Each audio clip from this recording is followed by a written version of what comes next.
Hər vaxtınız xeyir. Müasir dövrün ən böyük problemlərindən biri də idmançılarımızın qeyri-professional şəkildə hormonlardan istifadəsidir. Çox təəssüf ki, idmançılarımız qısa bir zamanda yüksək əzələ kütləsi yığmaq üçün müxtəlif hormonlardan istifadə edirlər. Bunların arasında ən çox rast gəlinən testosteron və somatotropin, yəni somatotrop hormondur.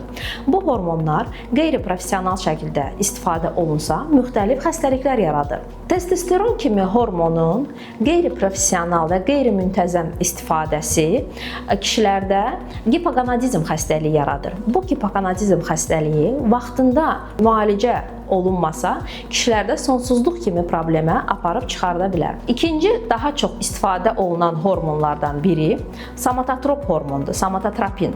Bu hormon böyüklərdə düzgün sxemlə istifadə olunmasa, akromeqaliya kimi xəstəliyə gətirib çıxardır. Və bu xəstəliklərdən də başqa, əgər bu hormonlardan aktiv istifadə olunursa, qaraciyər sınaqlarında idmançılarda yüksəlmiş olduğunu görürük. Əgər qaraciyər sınaqları vaxtında aşkarlanıb və müalicə olunmasa, gələcəkdə qaraciyər problemi yarana bilər, hətta sirroz kimi bir xəstəliklə üzləşə bilərlər.